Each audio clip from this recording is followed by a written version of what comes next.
In this video, we're looking at the last part of section P.7, where we're adding and subtracting rational expressions when their denominators are not equal. So in the example that I have on the slide right now, you can see that I am adding 3x over x plus 2 to x over x minus 2. And the denominators are not equal. If the denominators were the same, I could just go ahead and add the numerators together and put that over the like denominators. But because the denominators are different, it's not that straightforward. But before I go ahead and show you how to add these two rational expressions with unlike denominators, I'm going to show you the same process with fractions. So here we have the fraction 1/4 plus 2/4, and we want to know what that's equal to. And because the denominators are equal, we can just keep the 4 as our denominator and go ahead and add the numerators together. Oops. So 1 plus 2 gives us 3/4. So it's very straightforward when the denominators are the same. Let's look at how we do it with fractions when the denominator is not the same, because that same procedure we can then apply to adding rational expressions when the denominators aren't the same. So the example I'm going to give is 1/4. Actually, I'm just going to erase this and get us a new slide so that I'm not mixing up my two examples. So here I am on a new slide, and I'm going to use the example of 1/4 plus 3/7. So in this case, I don't have like denominators. So the first thing I want to do is find the lowest common denominator that both 4 and 7 will go into. And the easiest way to do that is to multiply them. So I'm going to go ahead and put 4 times 7 as my denominator for my first fraction, and 4 times 7 is my denominator for my second fraction. Before I go ahead and add the numerators, I have to make equivalent fractions. So just putting a 1 on top of 4 times 7 is not going to give me an equivalent fraction. What I have to do is I have to multiply 1 by 7, because I already have 1/4. To make an equivalent fraction with a lowest common denominator of 4 times 7, I'm going to multiply the numerator by the 7. And the reason for that, just watch quickly, I can cancel out the 7's and I'll be left with 1/4.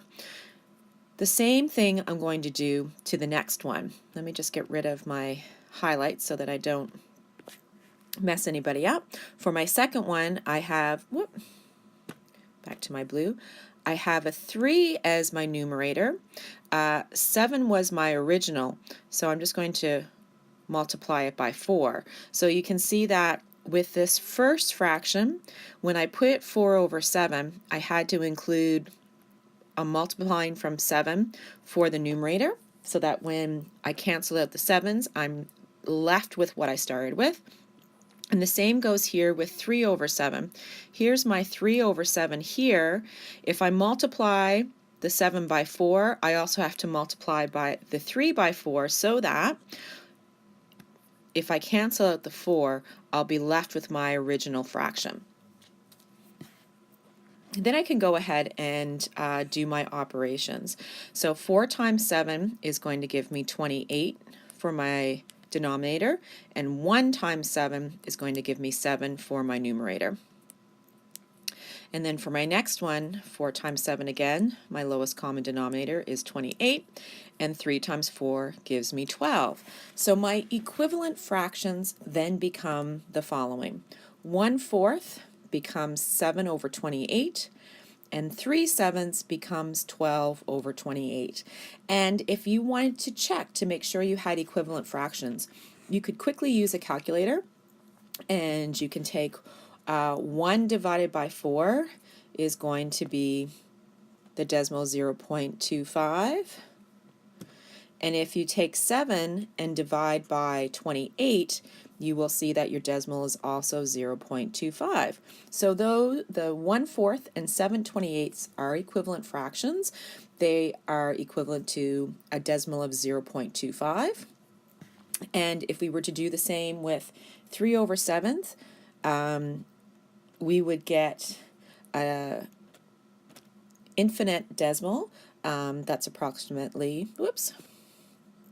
0.43, and the same goes for 12/28 is approximately 0.43 as well. So 3/7 and 12/28 are equivalent decimals here. So now that I'm confident that I do have my equivalent fractions, I can now go ahead and add my numerators because my denominators are the same. I'll just carry that 28 over, and then 7 plus 12 gives me 19. So 19 over 28 is what 1/4 plus 3/7 is equal to. And I can't reduce that number any lower as there isn't a common multiple between them. So I'll just have to leave that as is. So looking at how you add fractions with not the same denominator, you see that first of all, we're going to use the lowest common denominator, which is multiplying the two denominators together. And then, in order to make equivalent fractions, we have to make sure that we multiply the numerator by the other denominator. So if we had 1/4 started out and we times by 7, we also want to multiply the top by 7 as well, because when you cancel them out, you're left with your original fraction. And the same here for 3/7. I'm multiplying by 4, so that means I need to multiply my numerator by 4 as well, because if I were to cancel those out, I would be left with my original fraction.